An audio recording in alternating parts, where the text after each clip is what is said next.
5절까지입니다. 제가 봉독하겠습니다.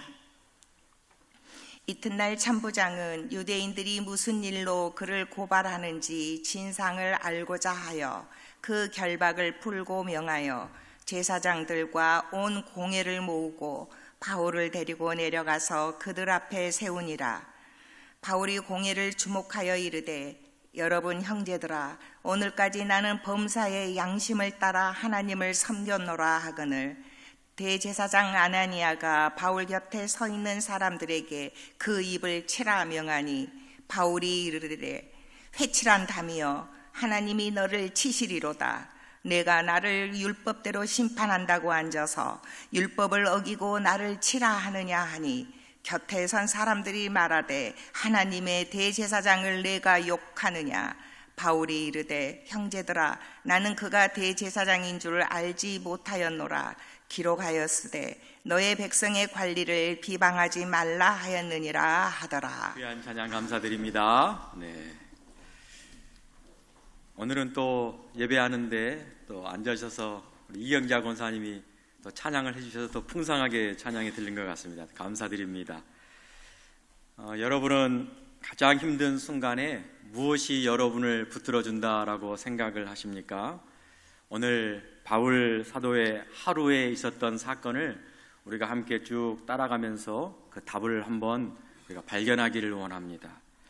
지난주에 이어서 오늘 본문도 이 사도 바울이 하루 동안에 있었던 일을 기록하고 있는데요. 바울은 그 유대인들의 형제들의 오해를 풀기 위해서 성실하게 오순절, 오늘 같은 날이지요. 오늘이 성령 강림절 또는 오순절이라고 하는데 성실하게 결례의 예식을 치루었습니다. 그리고 마치는 날, 일주일이 지나고 마치는 날 성전에서 나오는 길에 이방인을 데리고 성전 안으로 들어갔다라는 그 오해와 또한 음해 때문에 갑자기 온 성이 시끄러워졌습니다.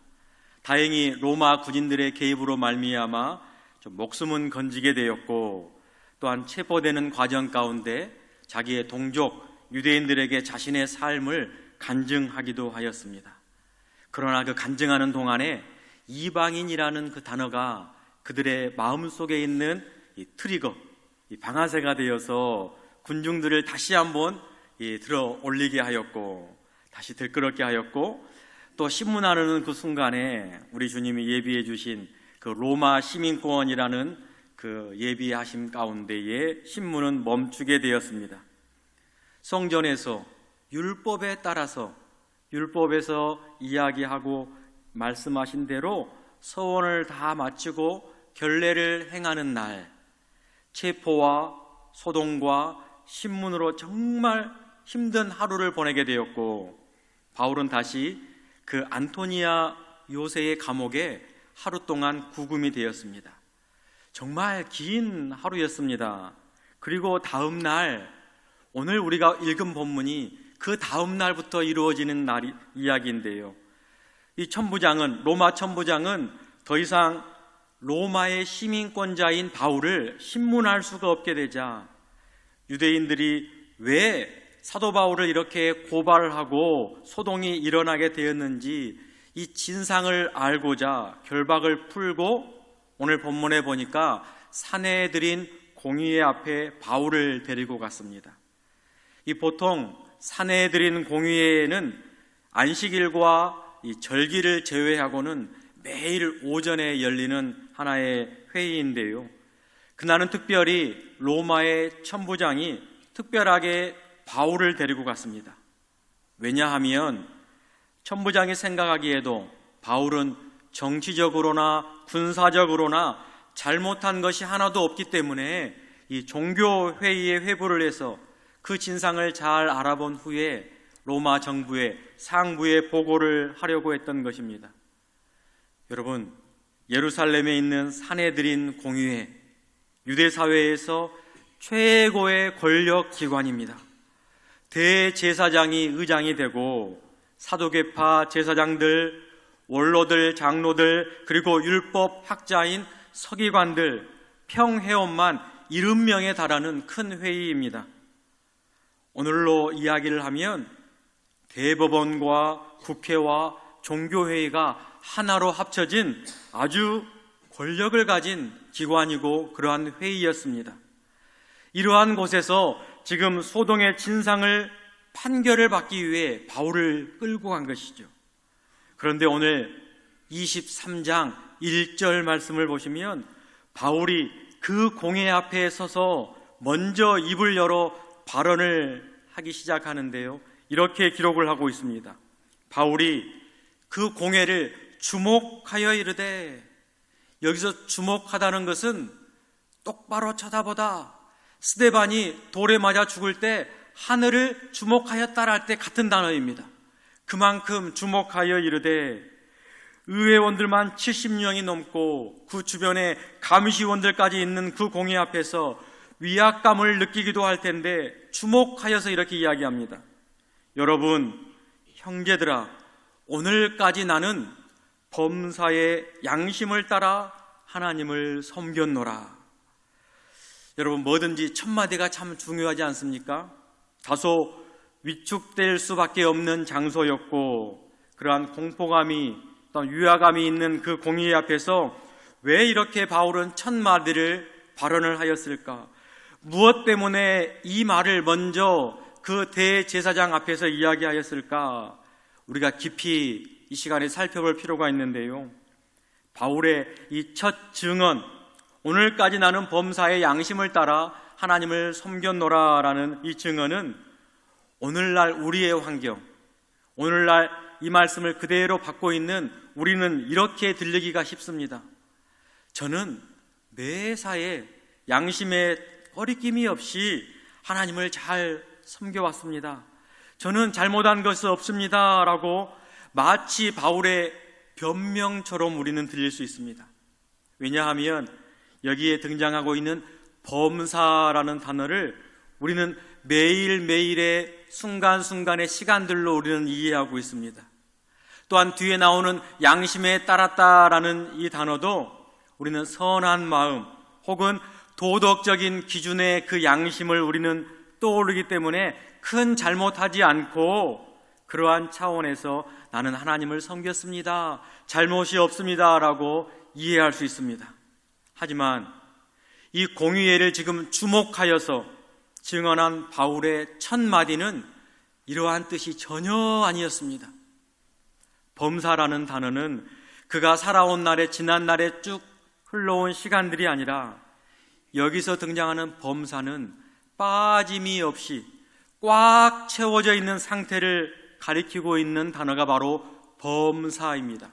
모든 게 채워짐이 있는 게 범사입니다.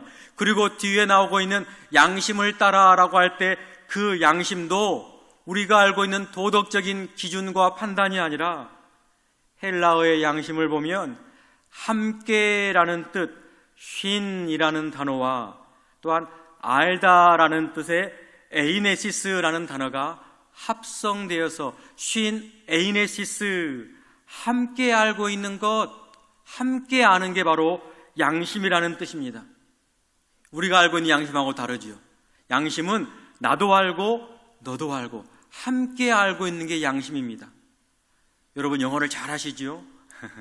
영어로 양심을 conscience라고 합니다. 이 영어의 단어도 이 헬라어, 라틴어에서 어근이 왔는데요, con이라는 단어는 함께, 뒤에는 science, 과학을 science라고 합니다. 알다, 함께 아는 게 conscience, 양심이라는 뜻입니다. 함께 알고 있는 게 양심입니다. 그런데 우리는 양심하면 도덕적인 기준이 먼저 떠오르기 때문에 오늘 본문을 읽으면서 다소 오해가 발생하기도 합니다. 그렇다면 오늘 본문에 등장하고 있는 양심, 모두가 바울도 알고 있고 그 공회 의원들도 다 알고 있는 것이 양심인데 왜 사도 바울은 이 양심에 따라 하나님을 섬겼다라고 하면서 가장 첫 발언을 하였는가라는 것입니다. 바울은 자신의 삶이 하나님 앞에서, 그리고 하나님의 말씀 앞에서, 그리고 자기를 둘러싸고 있는 많은 사람들 앞에서 늘 함께 알도록 자신을 살폈다라는 이야기입니다. 그 자기의 삶을 가장 첫 마디로 증언을 했습니다. 단순하게 도덕적인 삶을, 선함을 이야기한 것이 아니라 자기의 성찰, 늘 먼저 자신을 되돌아봤다라는 것을 어떻게 해요? 범사에 빠짐없이 꽉 채워진 상태로 나는 그렇게 살아왔습니다라는 것을 첫 번째로 증언을 하였습니다. 그렇기 때문에 오늘 우리가 보고 있는 1절의 말씀을 뜻을 풀어서 본다면 이런 증언이 됩니다. 공의의 여러분, 저는 지금까지 어떠한 상황 속에서도 빠짐없이 나 스스로를 성찰하였으며 하나님을 섬기는 일에 최선을 다해왔습니다 라는 당당한 바울의 고백입니다. 바울은 지금 사내들인 이 공의 앞에 서 있지요. 누가 보아도 피고의 자리입니다. 억울함을 호소해도 이상하지 않고 두려움에 떨려도 이상하지 않는 자리에 있습니다. 그런데 사도 바울은 그 자리에서 무엇을 말하고 있습니까? 변명도 하지 않고 억울함의 호소도 아닙니다. 나는 지금까지 하나님 앞에서 그리고 나를 알고 있는 모든 사람들 앞에서 단 한순간도 빠짐없이 나는 나 스스로를 성찰하고 살폈다라고 자신의 삶을 고백하고 있습니다. 바울의 이 첫 증언은 그 삶의 방식 자체였습니다. 어떠한 상황 속에서도 심지어 압박 앞에서도 남을 탓하지 않고 먼저 자기 자신을 돌보는 삶이 나의 삶이었다라고 바울은 증언하고 있습니다. 함께 예배하고 있는 우리 성도 여러분, 이 지점에서 오늘 말씀을 가지고 우리 스스로를 함께 살펴볼 필요가 있습니다. 나는 꽉 채워진 상태, 빠짐없는 상태로 나를 늘 성찰하며 나를 되돌아보며 살아가고 있는가? 다시 이야기하면 하나님도 알고 나를 둘러싼 우리 주변에 있는 성도들도 알 수 있도록 나는 늘 내 자신을 살피고 있는가라는 물음입니다. 사실 이것은 쉽지 않습니다. 우리는 자연스럽게 너나 할 것 없이 남을 먼저 보게 되는 게 우리 인간의 마음입니다. 말씀을 들어도 나에게 주신 말씀이 아니라 저 사람에게 주는 말씀, 우리가 기도를 해도 어느새 그 기준은 나의 기준이 아닌 다른 사람, 타인의 기준으로 들이대고 있는 우리 자신을 발견할 때가 참 많이 있습니다. 이것이 어찌 보면 우리의 솔직한 모습들입니다. 그래서 우리 예수님께서는 누가복음 6장에 이렇게 말씀하셨습니다. 어찌하여 형제의 눈 속에 있는 티는 보고 내 눈 속에 있는 들보는 깨닫지 못하느냐. 주님이 이 말씀은 우리에 대한 책망이 아니라 책망이기 이전에 사실은 우리를 향한 초대의 말씀입니다. 먼저 내 자신을 돌아보라, 양심에 따라 살아가라 라는 초대입니다. 이 초대에 응하고 있는 삶이 지금 공의의 앞에서 서 있는 바울의 삶의 방식이었고 그의 첫 증언이었습니다. 이 바울의 첫 마디가 끝나자마자 무섭게 대제사장 아나니아는 바울 곁에 서 있는 사람들에게 그 입을 치라라고 명령을 해버립니다. 최고의 권력기관에 의장답지 않게 대제사장의 직분에 걸맞지 않게 그 입을 치라라고 반응을 해버렸습니다. 왜 그랬을까? 오늘 본문은 여러분 역사가 누가복음과 사도행전을 기록했지요. 그런데 역사가인 누가는 오늘 본문의 대제사장하고 그의 이름 아나니아라는 이름을 남겨놓았습니다. 왜 남겨놓았을까? 단순히 중요한 인물이어서 아니면 대제사장이어서 그것도 있었겠지만 아나니아가 누구인지 그 당시의 사람들은 다 알고 있기 때문에 그 당시에 대제사장이 아나니아였다는 것을 분명히 밝혔습니다. 그는 극도로 폭력적인 인물이었습니다. 제사장들의 11조를 착복한 부패한 지도자가 아나니아였습니다. 또한 역사에 의하면 로마에 소환되어서 재판을 받은 적도 있는 사람이 아나니아였습니다. 그리고 유대 민족주의자들에게도 미움을 받은 인물이 아나니아였습니다. 그런 그가 양심을 따라, 즉 자기를 돌보는, 자기의 성찰을 하며 하나님을 매사에 빠짐없이 섬겼다라는 바울의 말에, 그 한마디에 스스로 찔림이 있었고, 그 찔림을 벗어난 분노가 함께 작용하면서 자신도 모르게 바울 곁에 있는 사람에게 그 입을 치라라고 명령을 하며 폭언성 발언을 해버린 것입니다. 결국 이 아나니아의 이런 반응은 대제사장의 영혼의 민낯을 그대로 드러내는 모습이었고, 오히려 바울이 무고하다는 사실을 대제사장이 증명하는 역설의 발언이 되기도 하였습니다. 그러자 바울이 3절에 이렇게 또 이야기를 합니다. 구약의 에스겔 선지자의 말씀을 바울은 인용합니다. 회칠한 담이여, 하나님이 너를 치시리로다. 내가 나를 율법대로 심판한다고 앉아서 율법을 어기고 나를 치려 하느냐라며 하면서 종교 지도자들의 부패를 다시 한번 꼬집고 있습니다.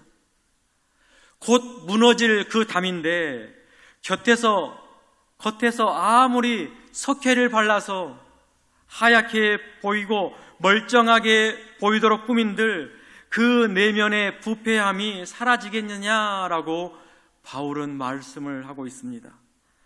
여러분, 레위기 구약의 율법이지요. 레위기법의 율법은 늘 공평한 판결, 공평한 재판을 원칙을 이야기하고 있습니다. 특히 대제사장이라는 그 사람은 남을 비방하거나 내 이웃의 피를 흘려 이익을 도모하지 않아야 한다라고 레위기법은 기록해 놓았습니다. 그런데 아나니아라는 대제사장은 지금 바울의 충분한 발언을 들어보지도 않은 채 자신의 찔림과 분노로 인하여 그 입을 치라라고 신체적인 폭력을 가하는 명령을 자신의 신분도 잊어버린 채 이야기를 하였습니다. 스스로가 레위기 법 조항을 어기고 있는 사실입니다. 이러한 대화가 오고 가는 중에 조금 독특한 모습이 오늘 본문에 연출이 되고 있는데요. 바울의 곁에 선 사람들이 바울에게 이야기를 해줍니다. 귀뜸을 해주는 것이지요. 하나님의 대제사장을 내가 욕해도 되겠느냐라고 이야기를 합니다. 조금 압박을 하는 태도로 이야기를 합니다. 재판석에 앉아있던 공의의 회원이 아닌 다른 또 누군가의 바울 곁에 있는 사람이 바울을 도와주는 척하면서 너가 지금 실수하였다라고 바울을 굴복시키려고 하는 모습이 옆에 서 있는 사람의 태도였습니다. 바울은 지금 완전히 혼자입니다. 대제사장은 그의 입을 치라고 명령을 했고 곁에 선 사람도 바울 보고 그 말을 하지 말라라고 압박을 하고 있는 상황입니다. 그런데도 바울은 전혀 흔들리지 않았습니다. 왜 그렇습니까? 범사에, 매사에 한 번도 다 채워진 이 상태 가운데 자신은 자신을 돌보며 살아왔기 때문입니다. 아무리 어떠한 권력이 세다 할지라도 늘 진실을 말하고 율법의 테두리 안에서 살았음을 바울은 삶의 태도로 보여주었기 때문에 그렇게 응답을 하고 있습니다. 여러분, 우리도 우리의 삶 속에도 우리는 때때로 늘 진실을 말하려고 할 때 우리의 주변에 서 있는 이들이 있습니다. 그들은 언제나 그런 말 하면 안 돼, 그런 말 하면 많은 사람이 다쳐라고 선의의 의도를 가지고 찾아올 때도 있습니다. 그러나 그 도움조차도 진실을 침묵시켜버리는 것이라면 그것은 선의가 아니고 교정도 아니며 또 다른 압박이 될 수 있다라는 사실입니다. 바울은 실제로 대제사장인지 몰랐다고 증언합니다. 그래서 학자들이 이 구절을 연구하면서 그가 오랫동안 1차, 2차, 3차의 전도 여행을 가는 그 기간 동안 재임했던 이 아나니아를 바울은 몰랐을 확률이 높다라고 이야기를 하고요. 또한 또 하나의 이유는 바울이 시력이 좋지 않지 않습니까? 그래서 멀리 앉아있던 누가 아나니아인지 모르고 누가 발언했는지를 모르기 때문에 얼굴을 식별하기 어려웠다라는 이야기도 있고, 그리고 무엇보다 좀 신빙성이 있는 것은 바울의 생각, 바울의 입장에서는 대제사장이라는 사람이, 율법을 가진 사람이 설마 율법을 어기면서까지 내 입을 치라라고 발언을 했을까라는 생각, 그렇기 때문에 저 사람은 대제사장이 아닐 거야 라는 추측이 있었기 때문에 그를 알아보지 못했다라는 주장도 있습니다. 그러나 바울은 그가 대제사장 아나니아인 줄을 알게 되자 또 구약의 성경 출애굽기의 말씀을 가지고 그 앞에 섭니다. 1절의 고백처럼 늘 자신을 성찰하고 돌보는 게 바울의 삶이었습니다. 그런데 그의 발언을 보면 단순히 잘못을 인정하면서 사과의 형식처럼 볼 수 있지만 다시금 율법을 이야기하면서 율법의 권위를 하나도 무너뜨리지 않은 채 인정을 하고 있습니다.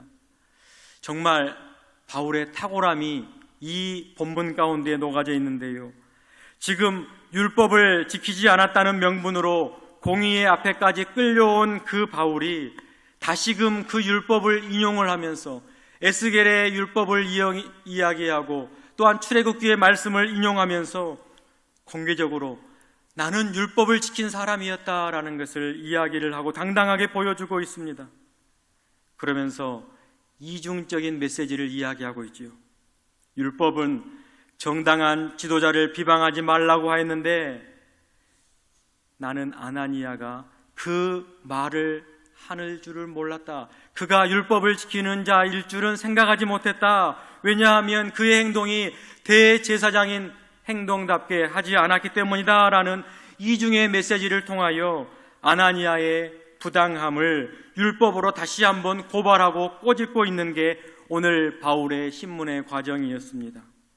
오늘 우리는 바울의 하루의 삶을 또 한번 생각해 보았는데요, 공의 앞에 홀로 서 있는 바울, 대제사장의 그 폭력적인 발언 앞에서도, 곁에 서 있는 사람들이 회유하는 그 압박 앞에서도 그는 흔들리지 않았습니다. 무엇이 그를 흔들리지 않게 하였는가? 변명이 다 준비가 되어 있어서? 아니면 그의 배경이 든든해서? 아니지요. 그 이유는 단 한 가지입니다.